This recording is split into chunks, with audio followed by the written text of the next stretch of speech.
سیکھنے کا موقع ملا ہے کہ آخرت کیا ہوتی ہے. تو میں آپ کی خدمت میں عرض کروں گا کہ یہ خدا نہیں کرتا کبھی کہ کسی کو کوئی ذمہ داری دے، تعلیم نہ دے کہ ذمہ داری پوری کیسے ہونی ہے، نہ سکھائے. یہ کیسے ہو سکتا ہے؟ اگر ہم پہ اقیموا الصلاۃ واجب کی ہے، نماز قائم کرو، تو نماز پڑھنا سکھائے گا. نماز پڑھنا نہ سکھاتا ہو، ہم سے کیا نماز قائم کرو؟ یہ کیسے ہو سکتا ہے؟ اب یہ خدا ہم سے کہہ رہا ہے اہل آخرت بنو. کل میں نے ابھی خدمت میں خطبہ پڑھا، امام فرما رہے کونوا ابناء الآخرہ، آخرت کے بیٹے بنو. کیوں ابناء دنیا بنتے ہو؟ چلو ابناء دنیا تو دنیا سکھا دیتی ہے، ابناء آخرت کون سکھائے گا؟ ہم کہیں گے بھئی اللہ نے سکھایا، قرآن میں سکھایا، نبی نے سکھایا، ان کی اولاد طاہرہ نے سکھایا. آپ کو اور مجھے آخرت دیکھنے کا موقع ملے گا یا نہیں ملے گا؟ یہ نہیں ہو سکتا کہ ہمیں کبھی آخرت نہ دکھائے اور کہے اہل آخرت بنو. یہ نہیں ہو سکتا. کچھ نہ کچھ دکھائے گا. کیسے دکھائے گا؟ آخرت کیسے بتائے گا؟ یہ کیسے ہوگا؟ ایک منظر آپ کی خدمت میں عرض کرتا ہوں. درود بھیجے گا محمد و آل محمد. صلی علی محمد.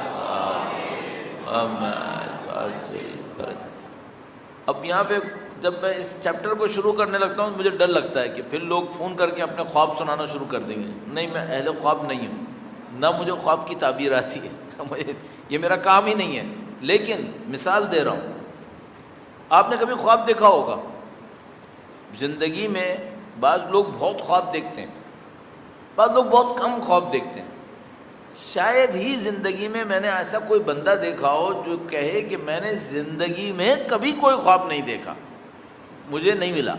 ممکن ہے کوئی ہو، میرا اتنا زیادہ جستجو اور کریدنا بھی نہیں ہے کہ میں لوگوں سے پوچھتا پھروں کہ بھائی تو نے خواب دیکھا ہے نہیں دیکھا.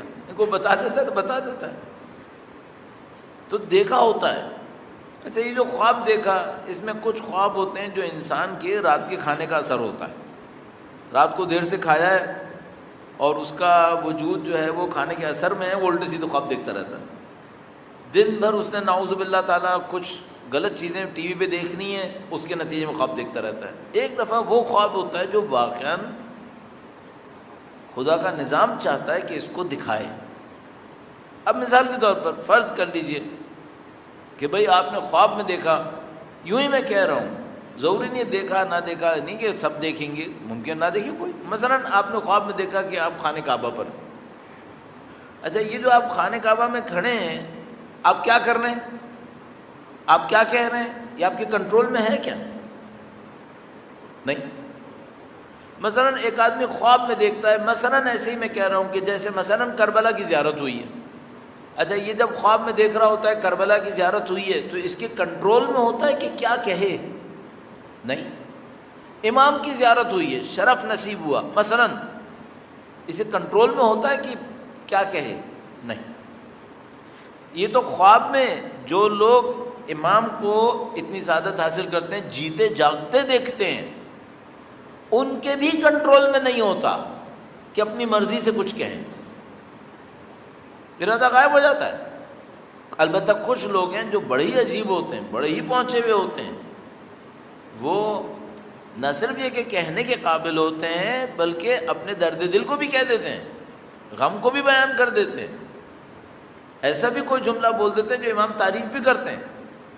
ایک بندے خدا کا واقعہ لکھا ہے، تہران میں ہوتا تھا، پتہ نہیں میرے خیال میں پتہ نہیں موچی تھا، ہاں میرے خیال میں موچی تھا.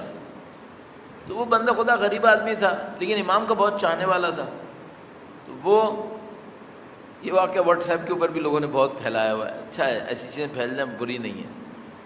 تو وہ اس میں لکھا ہے کہ وہ بیٹھا ہوا تھا اور اس کے گھر کا جو مالک تھا اس نے گھر سے باہر نکال دیا، سامان اٹھا کے گھر سے باہر پھینک دیا. گھر سے باہر بھی رسپیکٹفلی پھینکا. اس نے کہا مجھے گھر چاہیے، میرے بچے آنے والے ہیں، شادی ہونے والی ہے، یہ ہے وہ ہے، اب میں گھر تمہیں نہیں دے سکتا، ویسے بھی تم کرایہ نہیں دیتے ہو، تو اب یہ ہے کہ میں گھر کا سامان. اس نے کہا مجھے وقت دو. اس نے کہا نہیں، میں راضی نہیں ہوں، اب میں راضی نہیں ہوں کہ آپ یہاں بیٹھو. کہنے لگا اچھا راضی نہیں ہو، معاملہ ختم، کیونکہ مجھے نماز پڑھنی ہے. اگر تم راضی نہیں ہو تو میں نماز کیسے پڑھوں گا یہاں پہ. وہ سامان اٹھا کے باہر آ گیا. سامان اٹھا کے وہ فٹ پاتھ پہ آ گیا. فٹ پاتھ پہ آ کر اس نے کیا کیا کہ دو چادریں ادھر سے دو چادریں ادھر سے کھینچ کر اپنے گھر والوں کو چادروں کے پیچھے میں بٹھا دیا. اب رونا شروع کر دیا. کہ مولا میں کہاں پھنس گیا، میرا گھر بھی نہیں ہے، میں تو آسمان کے نیچے آ گیا ہوں. تو تھوڑی دیر میں دیکھتا ہے امام تشریف لائے. امام تشریف لاتے ہیں تو وہ یہ رو رہا ہوتا ہے. تو امام تشریف لاتے ہیں، روتے روتے کہتا ہے امام یہ میرے ساتھ کیا ہو گیا. یہ لوگ بہت سادہ ہوتے ہیں دل کے، ہم لوگ بہت تیز ہوتے ہیں، یہ لوگ اتنے تیز نہیں ہوتے. زیادہ تر میں نے دیکھا ہے یہ لوگ جو شرف حاصل کرتے ہیں یہ لوگ اتنے تیز نہیں ہوتے. شاید اسی وجہ سے امام آتے بھی ہیں. شاید امام کو دل میں بہت خلوص چاہیے ہوتے، بیوقوف نہیں ہوتے یہ لوگ، اچھے ہوتے ہیں، سادہ دل کے، جو اندر جو باہر، اس طرح کے لوگ ہوتے ہیں. ایسے لوگ ظاہر کم ہوتے ہیں. ہم لوگ تھوڑے سے وہ ہم لوگ کیا کہتے ہیں، ہم لوگ بناسپتی گھی کے پلے ہوئے ہیں نا، ہم لوگ خالص نہیں ہیں. وہ لوگ بڑے اچھے ہوتے ہیں. تو وہ بندہ خدا خالص دل کا، اس نے دیکھا امام تشریف لائے، گریا کرنے لگا، مولا دیکھیں میرے ساتھ کیا ہو گیا، میرا گھر باہر آ گیا، میں تو بالکل بے گھر ہو گیا. تو امام نے فرمایا کہ دیکھو ہمارا راستہ سخت راستہ ہوتا ہے، جو ہمارے راستے پہ چلتے ہیں ان کو مصیبتیں اٹھانی پڑتی ہیں. ہم نے خود کتنی مصیبتیں اٹھائی ہیں. تو روتے روتے کہنے لگا مولا آپ کے ماننے والوں نے بہت مصیبتیں اٹھائی ہیں، لیکن کوئی کرایہ دار نہیں تھا، سب کے اپنے گھر ہوتے تھے، میں کرایہ دار ہوں لیکن میں فٹ پاتھ پہ آ گیا. روتے روتے امام سے یہ بھی کہہ گیا کہ مولا وہ سب لوگ کے اپنے اپنے گھر ہوتے تھے، میں کرایہ دار اکیلا ہوں یہاں پر. امام نے فرمایا پرواہ نہیں کرو، تمہارے گھر کا مسئلہ میں حل کر دوں گا. کہنے لگا اچھا ٹھیک ہے. پھر امام کا شکریہ کیا، آپ تشریف لائے، میرا دل بن گیا. یہ شام کو ایک بندہ خدا آیا، وہ تہران کے بڑے تاجروں میں سے تھا. اس نے کہا فلانی تمہارا نام یہ ہے؟ اس نے کہا میرا نام یہ ہے. کہنے لگا یہ لو میرے ساتھ چلو. کہنے لگا کیوں؟ کہنے لگا ایک گھر خالی ہے وہ تم لے لو. وہ گھر دے دیا اس کو. تو یہ پوچھنے لگا کہ تمہیں کس نے کہا کہ گھر دے دو مجھے؟ کہنے لگا کہ وہ بتائیں، چھپانے لگا کہ اس نے کہا نہیں مجھے پتہ ہے کیا ہوا ہے، تم کو امام نے کہا ہے. کہنے لگا ہاں امام نے کہا ہے. کہنے لگا کب کہا؟ کہنے لگا کل رات. تو یہ رونے لگا کہ مجھ سے اتنا صبر نہیں ہوا کہ میں نہ کہتا، وہ تو کل رات ہی کہہ چکے تھے. ہم لوگ ایسے ہیں، ہم سے صبر نہیں ہوتا نا. یہ اتنا اچھا آدمی تھا، کتنا اچھا آدمی، اتنا دل کا خلوص. امام بھی تشریف لا رہے ہیں، لیکن کیا ہے تھوڑا سا صبر چاہیے کہ بھائی تھوڑا سا جھیل لو. امام ہو سکتا ہے کہ امام مثلا میں اپنے بچوں کا خیال نہ کروں، یہ ہو سکتا ہے. مجھے پتہ ہو کہ میرا بچہ مشکل میں ہے، مثلا میں ابھی سوچوں مثلا میرے بچے ہیں کچھ پاکستان میں، پاکستان سے باہر، مثلا مجھے پتہ چلے کہ مشکل میں ہے، لا تعلق بیٹھا رہوں گا؟ کچھ تو کروں گا. اچھا فرض کرو وہ کسی ایسی مشکل میں جو میں حل نہیں کر سکا، تب بھی کچھ تو کروں گا، رابطہ کروں گا، دلجوئی کروں گا، ہمدردی کا اظہار کروں گا. یہ کیسے ہو سکتا ہے ہم مشکل میں ہوں، امام کے نام پر مشکل میں ہوں، اور امام ہماری پرواہ نہیں کریں گے؟ کیسے ہو سکتا ہے؟ صبر نہیں ہے، یقین نہیں ہے. تو یہ نہیں ہو سکتا کہ خدا ہمیں آخرت کے لیے بلائے.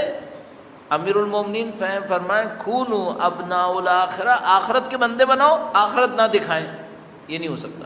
کبھی نہ کبھی آخرت دکھائیں گے. وہ کیسے؟ میں نے عرض کیا تھوڑا سا یہ خوابوں کو سوچیں.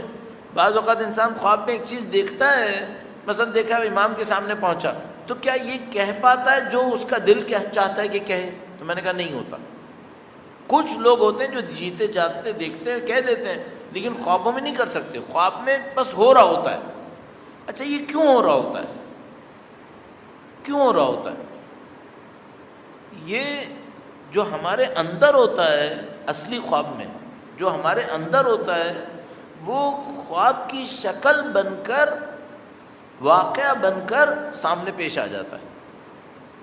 اب مثال کے طور پر مثلا ایک آدمی نے مجھے خواب بتایا، وہی بہتری تھی.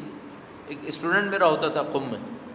ایک دن میں نے دیکھا وہ کلاس میں بیٹھا ہوا ہے، صحیح بات نہیں کر رہا ہے. اچھا لڑکا تھا، صحیح بات نہیں کر رہا ہے، اس سے الجھ رہا ہے، اس سے الجھ رہا ہے. تو میں نے اس کو ایک دو دفعہ ڈانٹا. پھر اس کے بعد کلاس کے بعد میں نے اس کو بلایا. میں نے کہا بھائی کیا ہو گیا آج، کیا تم اپنا موڈ خراب کیے بیٹھے ہو، اس کو چھیڑ رہے ہو، اس کو چھیڑ رہے ہو، مجھے بھی تنگ کر رہے ہو، کیا مصیبت آ گئی؟ کہنے لگا کہ ہم لوگوں کو معلم کہتے تھے. ترکی کا لڑکا تھا، ترکی کا لڑکا تھا جو وہاں پہ قم میں پڑھ رہا تھا، میری کلاس میں تھا. تو کہنے لگا معلم کہتا تھا. تو کہنے لگا آگا معلم میں ایک مشکل میں آ گیا ہوں، اس وجہ سے میرا موڈ خراب ہے، بہت موڈ خراب ہے میرا. میں کہا تم بتاؤ کیا موڈ خراب ہے، میں کچھ صحیح کر سکتا ہوں؟ کہنے لگا نہیں آپ کچھ نہیں کر سکتے۔ میں کہا اچھا تم کو ٹھیک ہے میں کچھ نہیں کر سکتا، تو تم بتاؤ گے کہ کیا خراب ہے؟ کہنے لگا یہ میں بتا تو دوں گا لیکن آپ کہیں اور نہیں بتائیے گا۔ میں کہا اچھا ٹھیک ہے نہیں بتاؤں۔ کہنے لگا میں نے خواب دیکھا ہے، جیسے میں ایک اسٹاپ پہ کھڑا تھا، بس اسٹاپ پہ ایک بس آ رہی ہے، اس بس کے اوپر لکھا ہے کربلا۔ وہ میں بس اسٹاپ پہ کھڑا تھا، بس پہ لکھا تھا کربلا، وہ بس میرے سامنے رکی، جب بس رکی اس کا دروازہ کھلا، میں بیٹھنے لگا تو ڈرائیور نے مجھ سے کہا کہ یہاں ٹکٹ نہیں لیتے، یہاں جان لیتے ہیں۔ کربلا جانا ہے نا، ٹکٹ نہیں لیتے، یہاں جان لیتے ہیں، لوگے؟ تو کہنے لگا میں رک گیا، تو میں نے کہا ٹکٹ لو، تو اس نے کہا نہیں یہ کربلا کی بس ہے، اس میں ٹکٹ نہیں لیتے، اس میں جان لیتے ہیں۔ تو کہنے لگا میں رک گیا، اس نے دروازہ بند کیا، گاڑی چلی گئی۔ تو میں نے اس سے کہا، اس کی عمر کم تھی، میں کہا تم خوش قسمت ہو، اس کا مطلب ہے امام حسین تمہیں کربلا کی بس میں دیکھنا چاہتے ہیں، تم خوش قسمت ہو۔ شاید میں وہ آدمی ہوں گا جس کی عمر 50 سال ہو گئی ہو، نہ بس میں بیٹھ پاؤں، پتہ بھی نہیں چل رہا، تم خوش قسمت ہو۔ تمہاری عمر 15-18 سال ہے، امام نے تمہیں بتایا ہے کہ دیکھو بیٹا کچھ کر لو تاکہ بس میں بیٹھ جاؤ۔ ہمیں دیکھو، ہم عمر بتا رہے ہیں، ہمیں بتا بھی نہیں رہے کہ بس میں بیٹھو گے یا نہیں بیٹھو گے۔ یہ نہیں ہو سکتا وہ ہمیں آخرت نہ بتائیں، آخرت بتائیں گے، کبھی نہ کبھی کسی نہ کسی طریقے سے بتائیں گے۔ اب جس طرح یہ خواب ہوتا ہے، انسان کچھ کہنا چاہتا ہے، مثلا اگر میں اس سے اب پوچھوں تم بس میں بیٹھنا چاہتے تھے، کیا بولے گا؟ 100%۔ تو اس وقت بیٹھے کیوں نہیں؟ اس وقت ہاتھ میں تھوڑی ہوتا ہے، اس وقت جو بیٹھنا نہ بیٹھنا ہوتا ہے وہ اندر کی پکچر ہوتی ہے جو سامنے آتی ہے، اندر سے اس وقت تیار نہیں تھا، انشاءاللہ خدا نے بعد میں تیار کر دیا ہوگا اسے، اس وقت تیار نہیں تھا اس لیے نہیں بیٹھا۔ آخرت ایسے ہی ہے، آخرت میں ہم نہیں بولیں گے، جو ہمارے اندر ہے وہ بولے گا۔ تو مثال کے طور پر یہ جو شب اول قبر ہم سے پوچھیں گے تمہارا رب کون ہے، کیا ہمیں نہیں پتا؟ بتائیں۔ شب اول قبر ہم سے پوچھیں گے تمہارا نبی کون ہے، تمہارا امام کون ہے، تمہاری کتاب کون ہے، کیا مطلب یہ چیزیں ہمیں نہیں پتا کیا؟ سب پتا ہے، تو پوچھ کیوں رہے ہیں پھر؟ دو باتیں ہیں یہاں پر، ایک بات تو یہ کہ اب میں تھوڑا سا پھر ریفرنس دوں گا اس کو جو میں پیچھے آپ کی خدمت میں عرض کر چکا ہوں، آج 8واں دن ہے، اب بس 1-2 دن ہی رہ گئے اس کے بعد، تو اب آپ وہ بلائیے گا نہیں جو میں آپ کی خدمت میں کافی عرض کر چکا ہوں۔ آپ سے عرض کیا تھا، ایک عقل نظری ہوتی ہے، تھیوریٹیکل عقل، ایک ہوتی ہے پریکٹیکل عقل۔ جو پریکٹیکل عقل ہوتی ہے یہ قلب ہے، قلب عمل سے نورانی ہوتا ہے، اس پر علم آتا ہے۔ پھر یہ جو تھیوریٹیکل عقل ہوتی ہے یہ صرف پڑھنا پڑھانا، سننا سنانا، سیکھنا سکھانا۔ جب موت کا ہول اضطراب آتا ہے یہ سب غائب ہو جاتا ہے، جتنا رٹا رٹایا ہوتا ہے یہ سب موت کے اضطراب میں، موت کی ہولناکی میں ڈرین، سب غائب۔ موت آسان نہیں ہے، اگر تیار نہ ہو کوئی موت کے لیے تو موت آسان نہیں ہے، موت کی ہولناکی ہے۔ ایک آدمی یہاں سے نکل کے کہیں اور جا رہا ہے، پورا وجود تبدیل ہو رہا ہے، بدن سے رشتہ ٹوٹ رہا ہے، ایک نیا بدن اس کو نظر آنے والا ہے، ایک نئی کائنات نظر آنے والی ہے، ہولناک ہوتا ہے یہ۔ موت کی اذیت ہوتی ہے پھر اس کے لیے، نعوذ باللہ تعالیٰ، اگر اس نے پہلے سے موت کی تیاری نہ کی، پہلے سے موت کی تیاری کی ہو معاملہ آسان ہے، یوں ہی نپٹ جائے گا۔ سید الشہداء نے فرمایا مل موت الا القنطرہ، موت ایک پل ہے، ادھر سے آؤ ادھر جاؤ، ختم، کوئی تکلیف نہیں ہے۔ تو موت کے لیے تیار نہ ہو تو موت اذیت ہے، موت پریشانی ہے۔ اس ہول میں، پریشانی میں، اضطراب میں یہ جتنا سیکھا سکھایا ہے سب فارغ ہو چکا ہوتا ہے۔ میں نے قرآن کریم رٹا ہو نہ عمل کیا ہو، فارغ ہو جاؤں گا، کچھ باقی نہیں بچے گا۔ اللہ سے دعا کر سکتے ہیں انشاءاللہ خدا نصیب فرما دے عمل کے ذریعے سے انشاءاللہ تعالی۔ اب یہ جو موت سے گزر کے آیا ہے، رٹا رٹایا فارغ ہو گیا ہے، اب کیا بچا ہے؟ اب بچا ہے عقل عملی، عمل میں کیا لایا ہے، یہ بچ گیا۔ اب جو عقل عملی کے ساتھ آیا ہے، اب اس سے سوال ہو رہا ہے، یہ بتاؤ تمہارا رب کون ہے؟ اچھا اب یہ کہے میں بولنا چاہتا ہوں، خدا بول دوں، اللہ بولوں، نہیں، تم بول نہیں سکتے یہاں پہ، جیسے خواب میں نہیں بول سکتے تھے، جیسے وہ خواب میں گاڑی میں نہیں بیٹھ پایا تھا، تم نہیں بول سکتے وہ جو تم بولنا چاہتے ہو۔ کیا ہوگا پھر؟ جو اندر ہے وہ بولو گے، جو اندر ہے۔ تم نے دنیا کی 60 سال کی زندگی میں اللہ کو رب مانا تھا یا نہیں مانا تھا؟ عقل نظری میں یا عملی میں؟ عملی میں، نظری کی بات نہیں ہے، نظری جا چکی ہے، موت کی ہول سب کو مٹا چکی ہے، اب رہ گئی عقل عملی، قلب۔ اب دماغ، برین، سیلز سب جا چکے ہیں، یہ مٹی میں ہے، اب بات ہے قلب کی، جو عقل عملی تھی، یہ قلب اب بولے گا۔ قلب کیا بولے گا؟ بھئی اس نے 60 سال اللہ کو رب سمجھا تھا یا نہیں سمجھا تھا؟ اللہ کو رب سمجھنے کا مطلب کیا ہے؟ تم کہہ رہے تھے پالنے والا خدا ہے، تو تمہاری دکان کو آگ لگتی تو تم کیوں پاگل ہو جاتے تھے؟ پھر